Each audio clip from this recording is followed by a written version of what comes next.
Salut à tous. Aujourd'hui, nous avons l'honneur d'accueillir pour vous notre papa, notre pasteur, Daniel Niemba, de la Cité de la Lumière, l'église de la place à Nyongue sur l'avenue Bosenge, numéro 12, direction Elengesa. C'est là où notre pasteur a une église.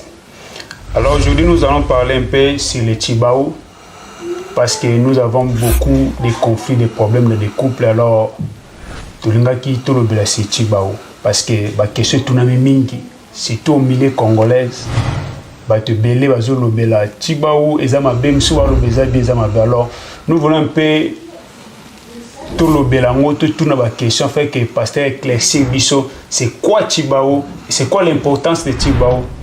Donc alors le biso c'est quoi l'importance de Tchibao par rapport à l'église, parce que l'église souvent va biso que lorsque nous sommes en Christ ba coutume fait quoi, mais Tchibao est la coutume. Alors photo landango bien photo quoi isango. Donc c'est ça la question peut aux anango lelo, mais avant toi tamer toko sengana notre papa Daniel le pasteur a obtenu ce prière à terre une minute afin que tu commences. Nzambe to pesio merci. Pesa biso mayele. Molimo santo tia malobano na monoko na biso pour que auto koloba. Etia kimia na mabota, etia kimia na mabala. Que maloba oyo ezala kisi. Ndenge David alobi liloba na yo ezali mwinda na makolo na ngai pe pole na banzela na ngai. Liloba no isunga biso au travers ya émission oyo na kombo na Yesu. Amen. Amen. Yeah, donc directement nous commençons notre émission sur le sujet Tchibao. Mais d'abord une question pour commencer, Papa Pasteur, est-ce que c'est la première fois aux États-Unis ou bien? C'est la première fois. Au moins belé. Ok. Alors déjà comment la ville ou bien c'est la première? Te ville yo nani ndeko na ngai Gigi Okonda na papa Samuel na président Tati. Nde basunginga na ka elengi ya Seattle. Donc ce que tu comprends déjà la première fois nous en ville. Première fois ya. Comment vous avez trouvé Seattle? Seattle eza kitoko eza on dirait bombama. Bato baya wa bapesa sango te pour que bamninga baya. Exactement. Za musika. Biso to yaka mingi New York, Baltimore, New York, Washington, Maryland, Virginia, Atlanta, Charlotte, tout ça. Ok. Tu comprends vraiment donc Seattle ou bien Seattle, Washington, ils allaient un peu dans le coin donc tout proche du Canada. Donc on va tout mingi baye bien côté. Alors tout ça nous sommes notre papa le pasteur Daniel Ana Seattle. Yango to jouer peu moins de temps afin que tu parler sur le Tchibao. Alors directement nous commençons notre première question Ali. Pouvez-vous nous expliquer qu'est-ce que le Tchibao d'abord? Donc Tchibao est un nini? Tchibao eza na pesa d'abord bato bazola na biso mbote. Tchibao eza culture, eza tradition. Yes. Eza balwa o eza na kati ya bokoko ya batoyo baza ba descendant ya baluba na kati ya Kasai oriental. Okay. Ba descendant wana baza na ba tradition bakoko na bango batikela ki bango. Okay. Na kati ya tradition na makambo ezebele eza na Tchibao. Eza na Chibinji. Okay. Eza na ba pratique beleza na kati wana. Et dans la plupart il y a ba pratique wana, c'est juste pour sauvegarder libala, c'est pour juste sauvegarder vérité. Yes. C'est juste pour sauvegarder que bat base à la vraie. Bat base à la lukutate. Parce que selon j'explique Tchibao pour na kema quand Tchibao ezali infidélité. Tchibao ezali tricherie à mwasi ya libala. Mwasi ba peseli mbongo ya libala. Mbongo ya libala tamba zo pesa yibilo basengaka munduki. Au-delà munduki boato. Au-delà ya boato mungwa. Okay. Au-delà ya mungwa mafuta. Basengela ka nini? Basengela ka ke moto akoti na kati oyo. Mokola kosala mbeba boato ke ne koluka renfort. Okay. Moto akoti na kati oyo mokola kosala mbeba munduki wane beta. Moto akoti na kati oyo machete beta. Comment bakosenga machete basengi mungwa basengi mafuta et basengi biloko nyonso wana et na chiba weza anemo ezali mwasi akosi mobali na kati ya libala. OK. Chiba o anemo ezali que mwasi azwi mobali mususu libanda ma continuer kotikala na kati ya ndako poto. Mais c'est quoi eloko ya mabe eza que na esi question ko ya société ango place oyo chiba o eza ko fonctionner eza société patriarcat. OK. Patriarcat ça veut dire que eza société oyo mobali aza mokonzi eza société oyo faute à mobali batala kate faute à mobali batala kate batala ka faute à mwasi parce que chiba o fonctionne pas mobalité. OK. Mobali ye azambwa. Est-ce que à cause d'un patriarcat. Patriarcat sur la femme. Patriarcat. Et puis Bible ya oyo ba itangisi biso ezape patriarcat. Bible ya pe bitoza lango eza Bible ya patriarcat. Eza notre père qui au ciel, notre mamate. Eza société matriarcat ndenge bande kona biso ya ba Congo bazaka ba matriarcat. Yes. Mais société ya Chibao na ya Bible ya eza patriarcat. Raison zo que n'est pas ya papa. Ba faute ya papa bakangaka miso non mibali bazaka bongo parce que kindumba ya mwasi ezaka solo mabe. OK. Par rapport à kindumba mobali na bité que kindumba mobali eza bien. Yes. Mais ce que babi maman na bino azaka na mibali ebele mabe. Mais ce que babi papa wana pona basi wana mobali te. Yeah. Wana mobali. À quelque sorte. Yeah. À quelque sorte. Yeah.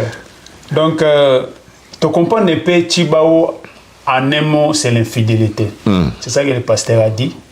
Alors le pasteur a essayé un peu de dire de Chibindi. Chibindi. Chibindi, par exemple, dans la société à Waluba, papa Bokilo n'a moins d'année, pas quoi utiliser toilette mon côté. Oh, OK. Papa Bokilo, ce qui a eu un ndaku ya moins d'année, dans la pose ça peut-être à cause de soulager. Il faut qu'il n'ait pas voisin. OK. Au cas où et commis dans tous ces actes, bah coûte à la kate. Entre papa na Bokilo na mwasi à mwana naye, il faut bah carréza là.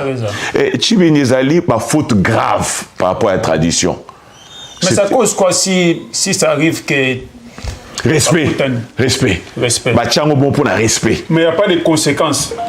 Conséquences, yemoko papa yebi que conséquences et à cause ça la moté. À cause ça la moté. Et puis ce qui moi na ya moluba bali. Leki ya papa tonde kwa papa koko yamba moko liate. OK. Il faut là-bas bengi saye ko diata acha lokolo wana. Il faut dans la cérémonie que bobengi si papa ye ko lia. Côté à maman pe faut bozela d'abord ba papa balia. Soki bo sali poto ane komi chibinji. Donc et na tradition. Si je comprends bien soko bal simo na mwasi faut ndo bengi ça non yo na ba soki na bengi si bande konote muta okende kolia kuna te. OK. Il faut mokonzi ya famille a délégué mutu. Oh. Akende ko représenter bino nde ba kolamba. Il faut yepe wa bali wana aluka mokolo ya mbabande kona ena ntaba. OK. Tout ça c'est quoi ezakaka ko bongisa famille, ko bongisa evandeli. Mais kolobake ke ndenge mama Shabania yemba coutume na Afrique eza kindoki te. Eza kindoki te. Oh ya solo. Te eza kindoki. Parce que ba ça biso bongo. Te eza kindoki te. Eza kindoki te. Masi azaki na coutume na ye. Moindo pas na coutume na ye. Siko ba coutume na biso il faut to tamiser. OK. Toyungula. Ya. Toyungula. Oye kokana loba nzambe to vandisi yango.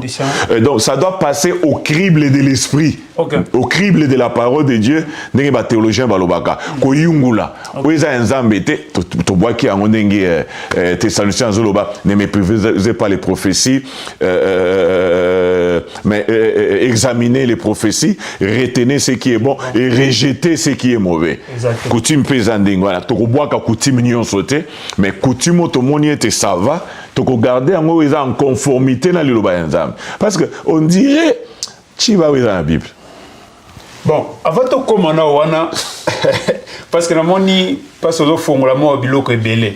Alors to lingi be internaute na biso ba comprendre de loko moko.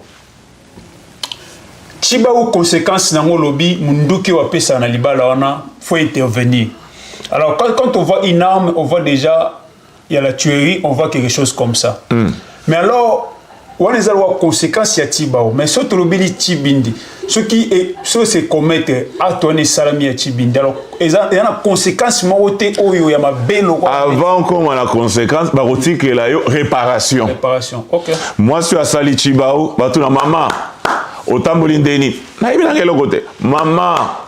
Makambo bazolo ba awa eza ndenge nini otenga na ebilote bon ça va le ko ebilote soso yango yes zwa soso yolamba comme ça ba papa ya mobali bavani bakolia au cas où yebi eloko nazo défendre que ça bientôt ça malade nazo relater ba fait yes au cas où yebi eloko soso wanozo kata mutu wano mikati yo monde mutu ok soko yebi ko sali yango obala muluba babokilo bapesi yo soso kima ok soko yebi ko sali eloko babokilo bapesi yo soso lamba yebisa bango te papa nakoyaki nasali mabe boyebisa nga nasala ndenge nini et puis mobali oyo ayebi ke mwasi na ye asasi ali Tibao soki aprotéger ye ezongela ye libumu ekovimba ye et puis bakoko wana nayebi te so eza bademon so milimo mabe bakoko wana bakolanda akokufa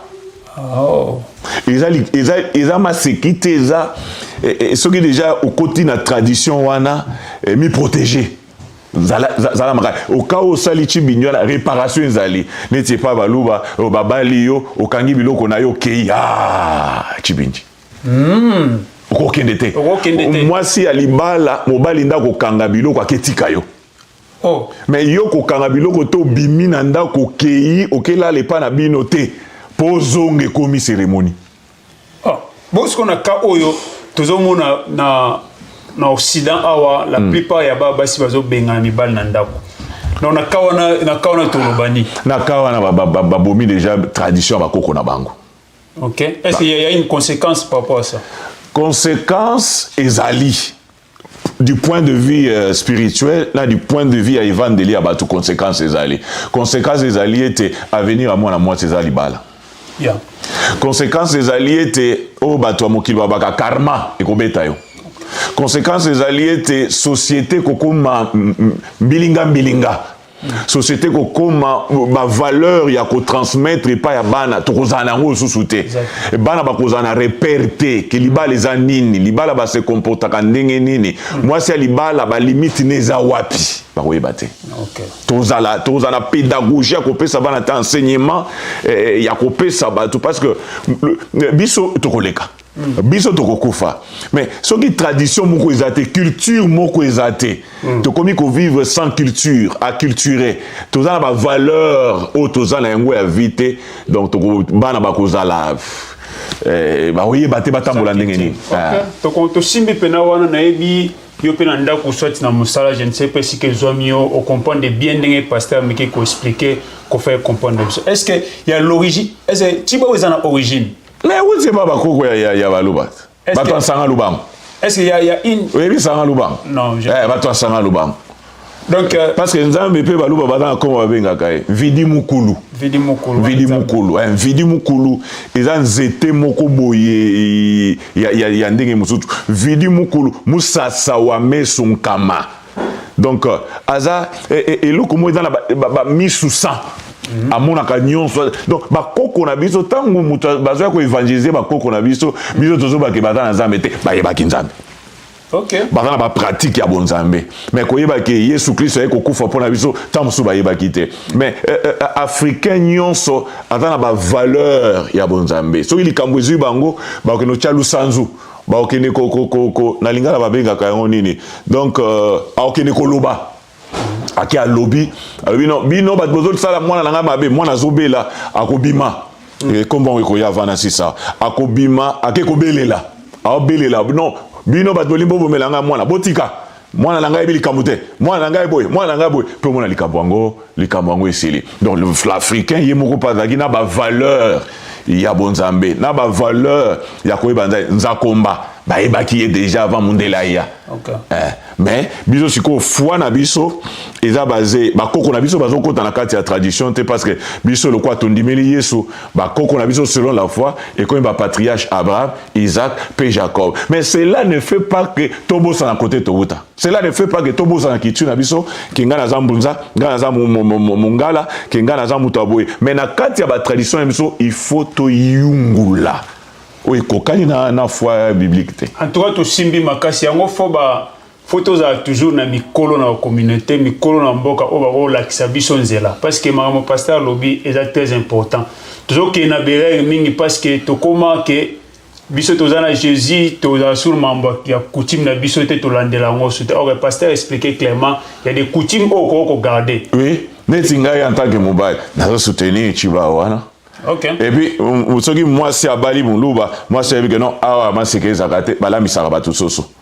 Donc, ces coutumes-là, ils ont appuyé vérité. Si ceux qui moi, c'est Abimi, abonné, dans Abimi, à Kimine Libala, pour abonner mon bolamba, ça sauvé. Ah, sauvé. Ah, sauvé. Mais Carmen Kolandai. Ok. Ma bé, mon côté, tika la impuni. Ok. Basakana sentiment mobilité, basakana sentiment moi cité. Kotoko kende wana, et un loko yolanda yo. Ok, je vois. Ok. Mais un loko yolanda yo. Mais si ko toni to ebelo moko, est-ce que avant le Cambodge Chibawe banda, il y avait maloba bakoko baloba yango origine maloba na sko etikali na mupepe na etikali na mupepe oya kosalela yango te ebeti. Donc yo yeba ke ozoko koti na liba. Parce que papa Nombre chapitre 5. Soko tangi wana bazobeta lisolo ya infidélité à moi si. Et papa Yuda kutu na biso ba trace. Yes. Parce que yo kaka ba kasayen wana ba luba wana ba benga ba ba juif. Ya na okango benga ba juif. Ba juif. Na zuila yo. Tu n'as pas to yeba pourquoi benga ba juif. Parce que ba culture na bango eza ba culture bizarre. Ba kitu mo ekokani neti na ya ba Yuda ba kitu mo ezo kenda pe pona ba Yuda yo ka iloko Nombre chapitre 5 Nombre 5 verset 11. Nombre 5 11. Et le Bible, l'Éternel parla à Moïse et dit: parle aux enfants d'Israël et tu leur diras, si une femme se détourne de son mari et lui devient infidèle. Toi na ka ya émission oui. Verset 13.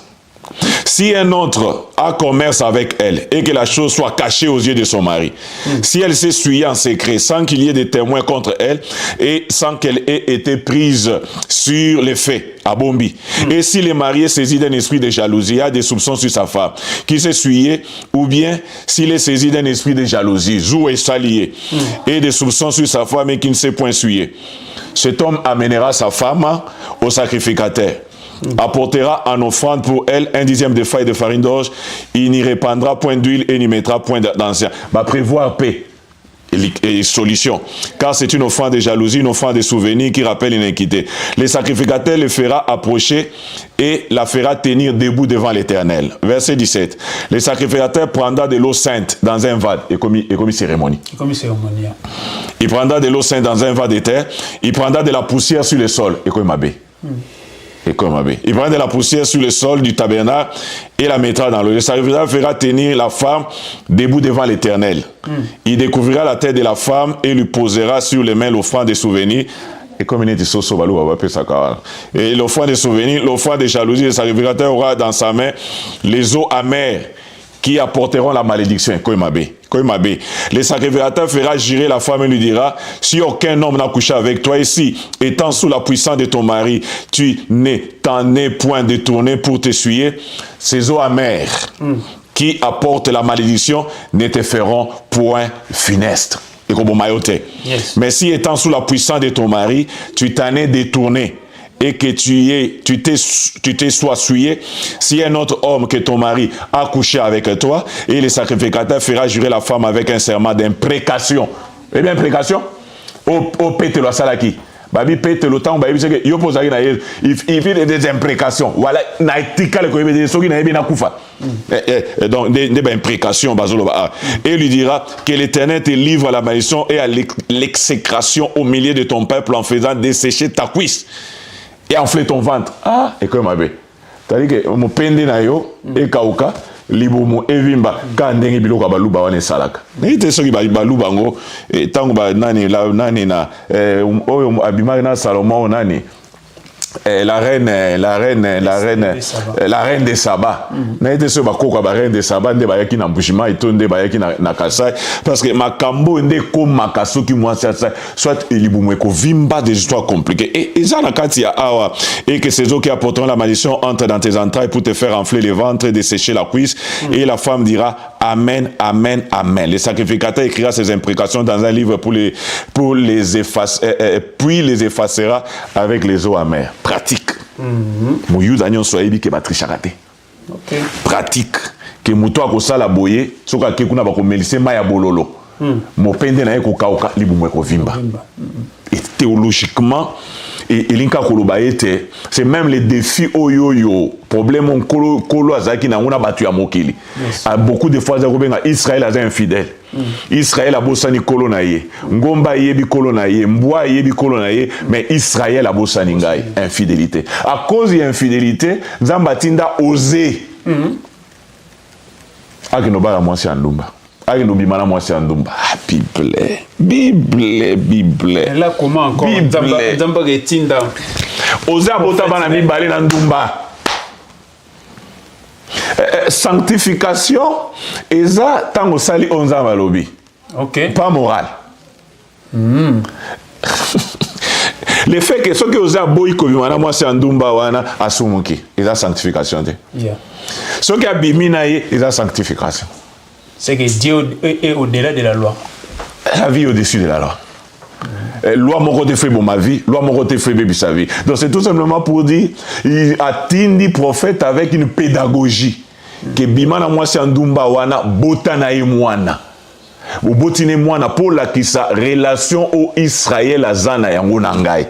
Que le fait que Israël a se doté le prophète a mis yango dans la gestuelle, a mis yango dans la symbolique, ce que tangi mokande a osé a botina ndumba bana mibale. Pour la infidélité au Israël. Pas suwana au izo sala des passions zambazoyoka. A combien plus raison mobalio abalio.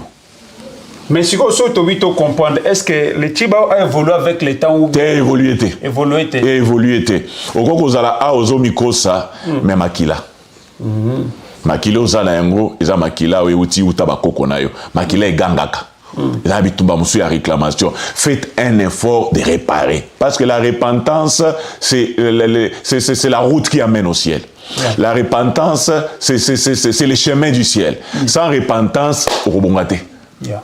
Sans repentance c'est aussi mbaté. Okoko vivre na lourd fardeau anate luka basali nzambe luka ba mikoli sa ba on tala ndenge na parce que na kata mabalo papa ezana batu aboti na mobali mususu akeko kotika mwana na pepa mobali mususu. Yeah, ça c'est fait, c'est terrible les histoires comme ça mais osangisi bana na bilo moko ya changa biloko moko ya potopoto. Pourquoi ne pas réparer parce qu'après yo il faut bana na ba vivre malade.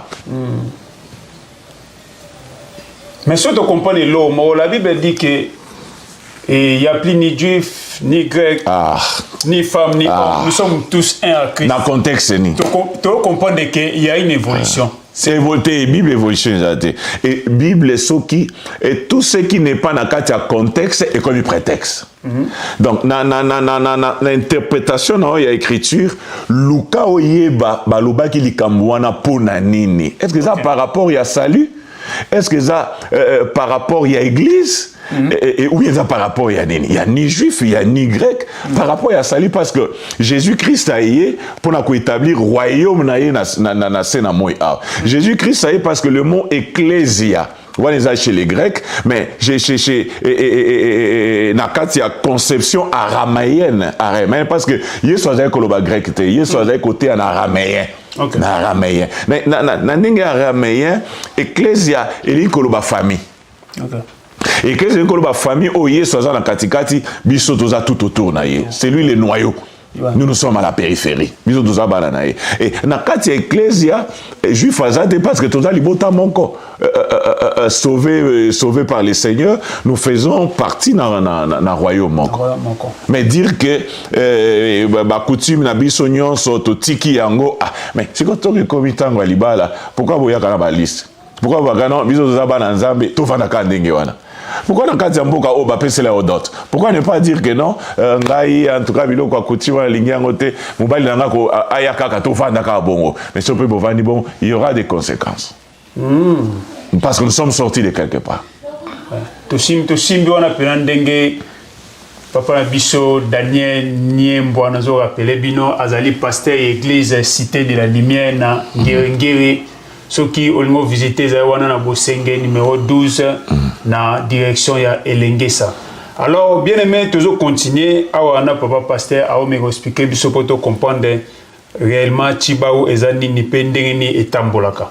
Alors to lingi to comprendre ce lokomo message principal au Tibao et transmettre biso lelo.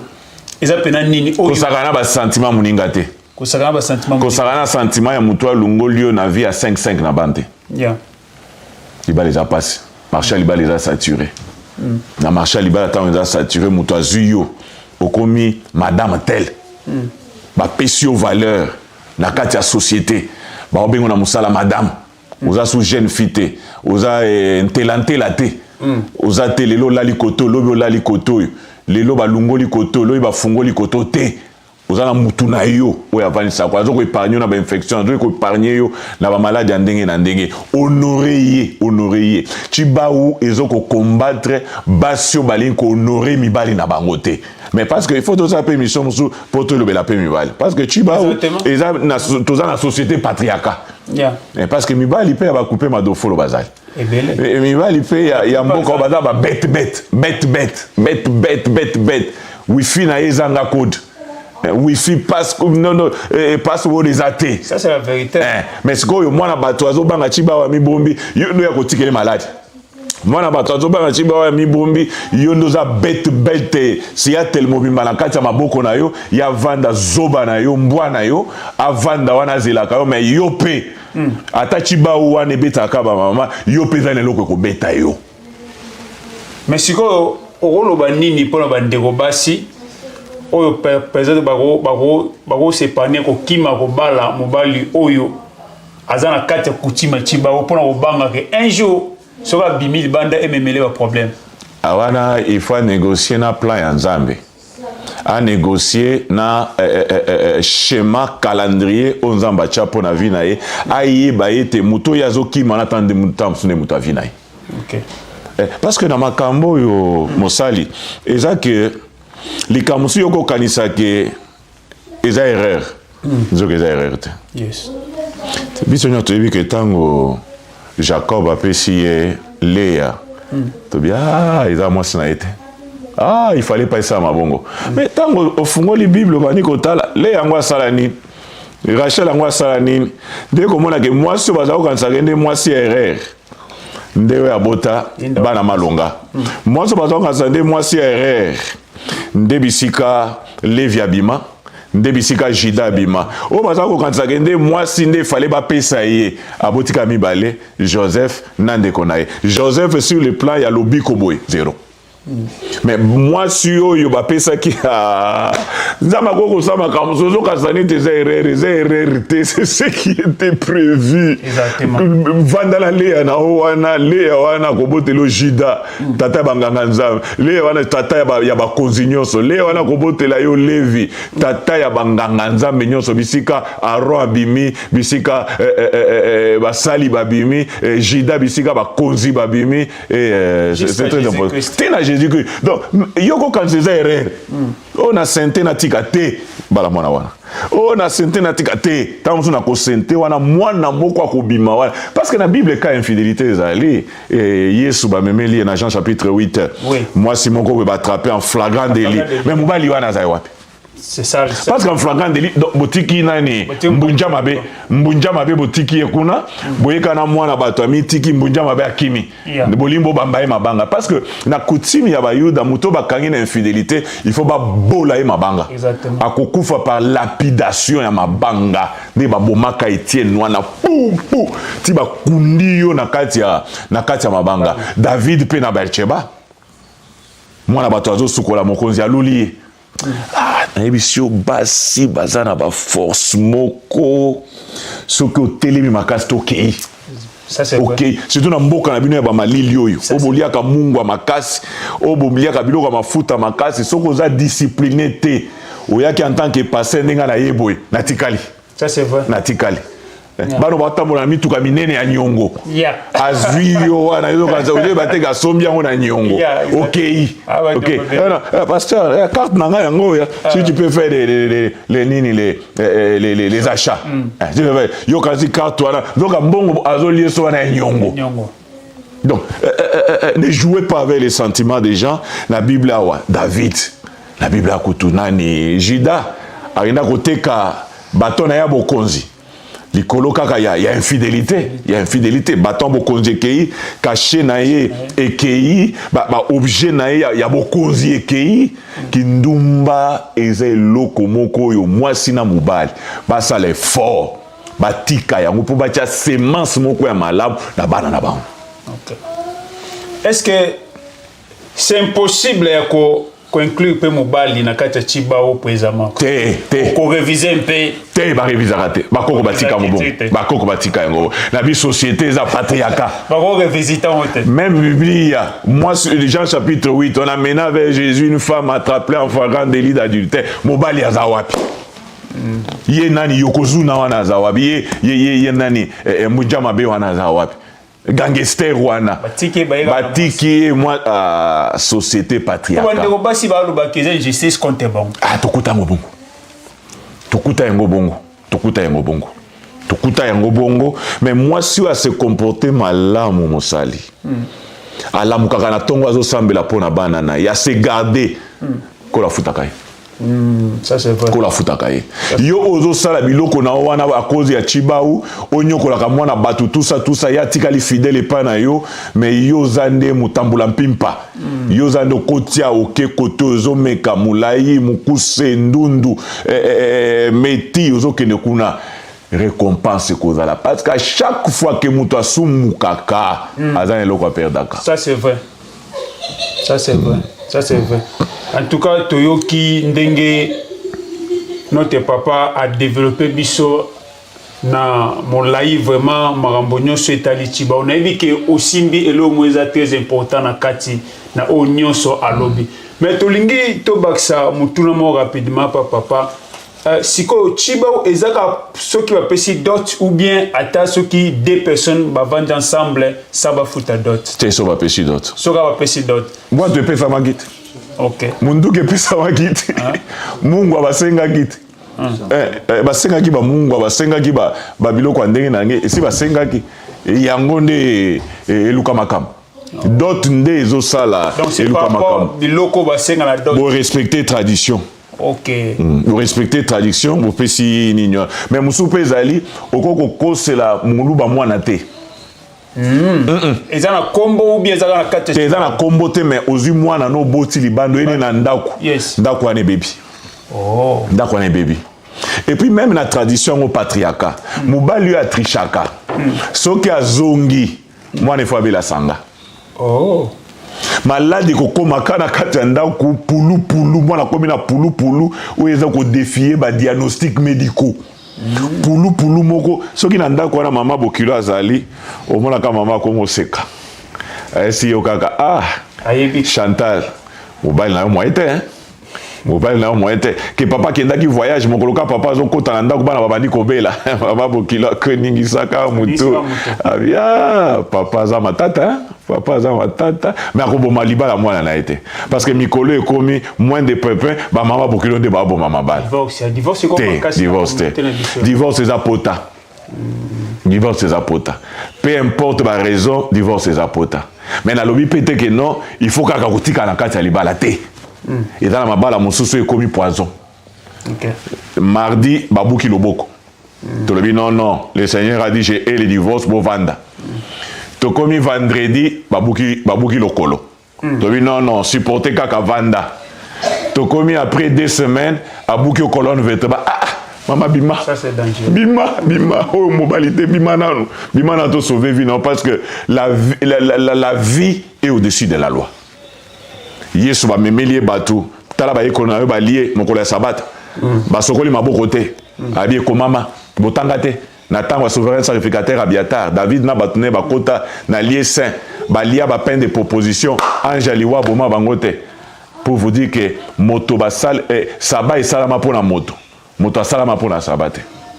Merci beaucoup en tout cas pasteur to comprendre que na kati libala na ndenga coutume ezaka des avantages pas moi citer sur la scène fidélité même mobile parce que tant to loba de ndo lobi de que soka wuti na mwana ilibanda kotie na ndako et même ba problème na ndako.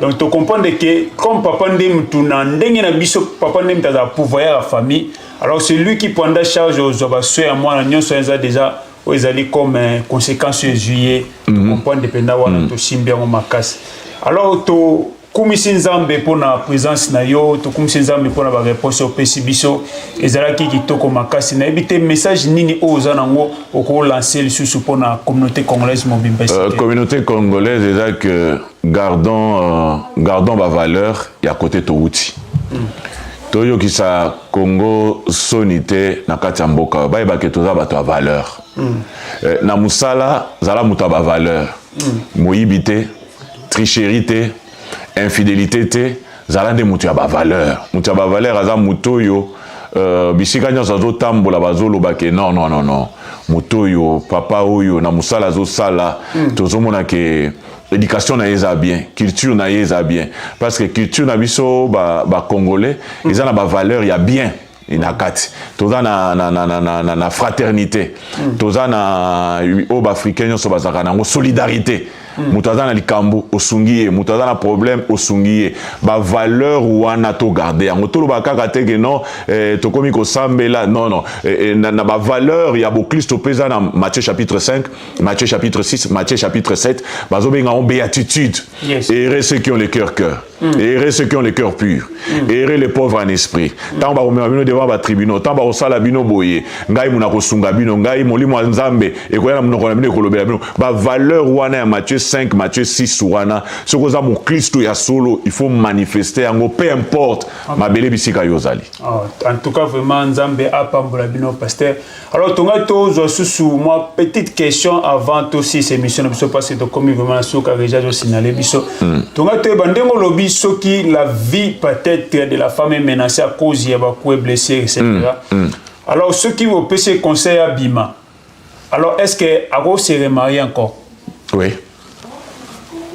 Parce que et doctrine il y a doctrine à remariage il y a ba débat d'école doctrine à remariage il y a ba débat d'école mais une femme qui voit que elle a été na injustice songolo a qu'on négocier dans va se remarier et puis elle doit se remarier pas pour se venger parce que batebele ba divorcer so kalinga se remarier a koluka zo canon a koluka zo mdo bimisi vrai bon au vrai momi au vrai ya boy mais a luka ba valeur a se corriger pe pour na nini kufi pour na nini baby qu'est-ce que je peux faire pour que on a kozwa sikoyo to vanda kimia to zala malamu to sala boy remariage ezo sunga mais il faut pas ko divorcer aussi au moni mutuno mo quelque part te doctrine ya remariage eza na kati ya madina livre ya Matthieu et remariage eza pe Paul azo lobela yango pe mais azo pe ça peut conseil o ya moni ke ekosimba tatika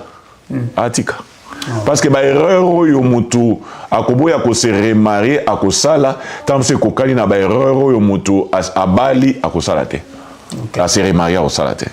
En tout cas, to sepeli mingi na koyamba notre pasteur Daniel Niembo to rappelé azali pasteur titulaire église Cité de Lumière na Ngirengiri na avenue Bosenge numéro 12 na direction ya Elengesa notre papa zaki bénédiction pour na biso a expliquer biso na clarté nyonso mambo etali Tibau na remariage autotunira question mukena suka.